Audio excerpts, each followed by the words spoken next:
Good afternoon and welcome back to Nasdaq Trade Talks. I'm your host, Jill Malandrino, Global Markets Reporter at Nasdaq. We come to you live from Crypto Evolve, brought to you by Viable Markets. It is the first industry conference focused on cryptocurrency market structure. Joining me for this segment is Rosario Ingarjola, who's the CEO of OTCXN. Rosario, thanks so much for joining us at the conference today. And it seems to be the big topic here is institutional adoption of cryptocurrency assets. How close are we to seeing a solution?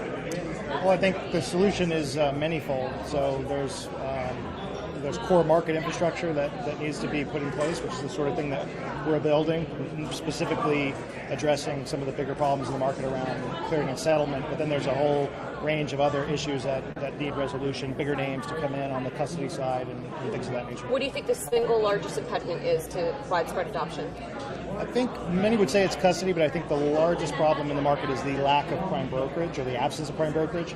I don't think it's coming anytime soon, as it's currently solved in the FX space with balance sheet and credit. That's not going to happen in our near-term future, so it needs to be a technology solution that addresses the clearing and settlement problem, makes it safe for anybody to trade with anybody else. So in such a highly fragmented market with so many different kinds of exchanges, how will these bridge to deepen liquidity? Because liquidity seems to be another hot topic.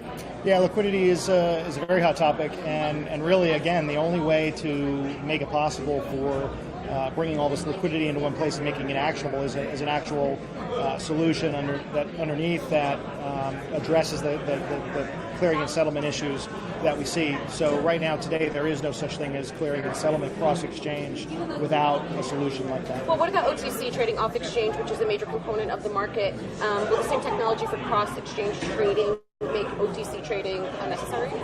It might make it less in demand than it is today. Right now, it's 2 or 3 times the volume that's traded on exchanges.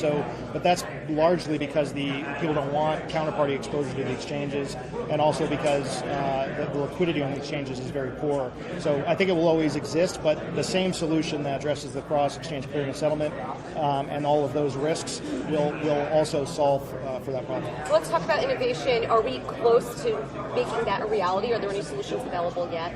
Yeah, I mean, we've taken great leaps towards that. I mean, we think we have the right model, a model where people keep their assets at a custodian of their choice. Those assets are digitized onto a blockchain network. There's a real-time collateral management layer on top of that, together with all of the services that are required to support the entire trade to settlement lifecycle. So those tokenized assets can be freely traded on the OTCXN network without trading counterparty and settlement risk. All right, let's wrap up and talk about the blockchain technology. You mentioned that this is at the heart of the solution, but it seems that almost no one has produced a platform based on blockchain. Are we close? Is there anything really out there? Yeah, well, there's a lot of people trying to produce blockchain-based solutions in many, many different industries.